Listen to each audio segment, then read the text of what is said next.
अगर आप भी लेना चाहते हैं देश दुनिया की तमाम जानकारी तो आज ही सब्सक्राइब करें हमारे चैनल को।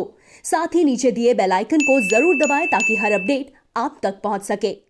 नमस्कार, प्रभास अक्षर न्यूज नेटवर्क के खास कार्यक्रम विश्व खबर में आप सभी का स्वागत है। नेपाल में सत्तारूढ़ कम्युनिस्ट पार्टी के पुष्प कमल दहल प्रचंड वाले गुट द्वारा प्रधानमंत्री केपी शर्मा ओली के नेतृत्व वाली सरकार के खिलाफ गुरुवार को आहूत राष्ट्रव्यापी हड़ताल से जनजीवन बुरी तरह प्रभावित हुआ और प्रदर्शन कर रहे 157 लोगों को गिरफ्तार भी किया गया है। सरकार द्वारा विभिन्न संवैधानिक संस्थानों में नियुक्त किए गए नए सदस्यों को पद और गोपनीयता की शपथ दिलाने के कदम का विरोध करने के लिए सत्तारूढ़ पार्टी के इस गुट ने हड़ताल आयोजित की थी।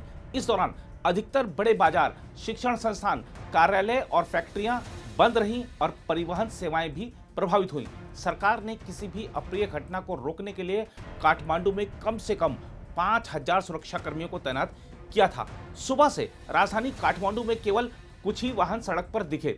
इस बीच पुलिस ने प्रचंड धड़े के कम से कम 157 कार्यकर्ताओं को जबरन बंद कराने के आरोप में गिरफ्तार कर लिया है। नेपाल कम्युनिस्ट पार्टी की केंद्रीय समिति के सदस्य अष्टलक्ष्मी शाक्य, हिमाल शर्मा और अमृता थापा को भी गिरफ्तार किया गया है।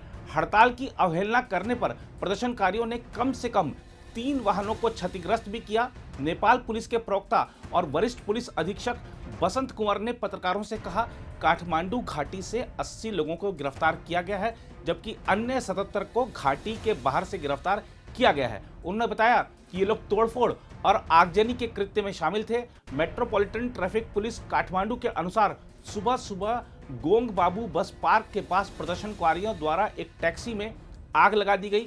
एक अन्य टैक्सी और एक माइक्रो बस को काठमांडू के बाहरी इलाके में स्वयंभू और चाबहिल में क्षतिग्रस्त किया गया। As Prime Minister KP Sharma Oli dissolved the parliament, we believe that his action was completely unconstitutional. The provision was, there was not any kind of provision which was related to the dissolvement of the parliament. So this was unconstitutional step. So we are against that unconstitutional step, and we want the parliament to be restored. And that was the main motive for our protest.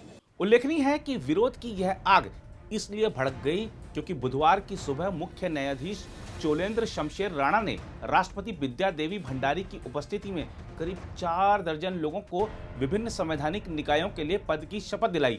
संसद के भंग होने के बाद संवैधानिक निकायों के लिए नवनियुक्त सदस्यों ने सामान्य प्रक्रिया का उल्लंघन करते हुए संसदीय सुनवाई के बिना पद और गोपनीयता की शपथ ली।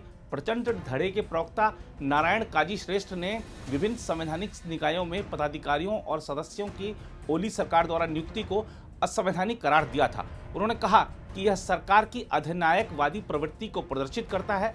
प्रधानमंत्री ओली द्वारा हाल में मंत्रिमंडल में किए गए फेरबदल की इशारा करते हुए श्रेष्ठ ने कहा कि कार्यवाहक सरकार को नई नियुक्ति करने का अधिकार नहीं है और न ही मंत्रिमंडल में फेरबदल करने का अधिकार है। उल्लेखनीय है कि गत वर्ष 20 दिसंबर को नेपाल में राजनीतिक संकट की स्थिति उस समय उत्पन्न हो गई जब चीन समर्थक माने जाने वाले 68 वर्षीय ओली ने स्तब्ध करने वाला कदम उठाते हुए संसद को भंग करने की सिफारिश कर दी। उन्होंने यह कदम प्रचंड के साथ चल रहे सत्ता संघर्ष की वजह से उठाया। ओली द्वारा 275 सदस्यीय सदन को भंग करने के फैसले से नेपाल की कम्युनिस्ट पार्टी के बड़े धड़े द्वारा विरोध शुरू हो गया, जिसका नेतृत्व पार्टी के सह अध्यक्ष प्रचंड कर रहे हैं। इसके अलावा गुरुवार को नेपाल में ओली और प्रचंड समर्थकों का तब आमना सामना हो गया जब ओली के समर्थकों ने विशाल बाइक रैली का आयोजन किया और सरकार के समर्थन में नारेबाजी की, जबकि ओली विरोधी सरकार के खिलाफ नारेबाजी कर रहे थे। ऐसे में पुलिस के लिए हालात संभालना वाकई मुश्किल हो गया था। ओली समर्थकों ने इस सप्ताहांत एक सामूहिक सभा का भी आह्वान किया है। ओली समर्थक पार्टी कैडरों ने अपने नेता के पोस्टर लहराते हुए, पार्टी के झंडे लहराते हुए, नारे लगाते हुए राजधानी काठमांडू के चारों ओर रैली का आयोजन किया। यो बाइक रैली चाहिँ कमरेड केपी शर्मा ओलीले जुन कदम चाल्नुभयो, जसरी चाहिँ उहाँलाई चाहिँ पार्टीभित्रदेखि लिएर बाहिर एउटा खालको चाहिँ टिक्रम जाल जेल गरेर चाहिँ उहाँलाई चाहिँ काम गर्न नदिने एउटा वातावरण स्थिति सिर्जना गरियो र उहाँले चाहिँ मध्यवादी निर्वाचनमा जान्छु भनेर चाहिँ उहाँले जुन संविधानको 76 को चाहिँ एउटा समेटेर उहाँले चाहिँ यसलाई टेकेर चाहिँ उहाँ संविधानमा टेकेर चाहिँ उहाँले जुन डिसिजन लिनुभयो, हामी त्यसको समर्थनमा मध्यवादी निर्वाचन वैशाख 17 र 27 को चाहिँ सफल हुनुपर्छ भनेर र आजको यो वृहत बाइक र्याली चाहिँ आउँदो 23 गते शुक्रबारको चाहिँ वृहत आमसभाको लागि हामीले यो बाइक र्याली गरेका थियौँ।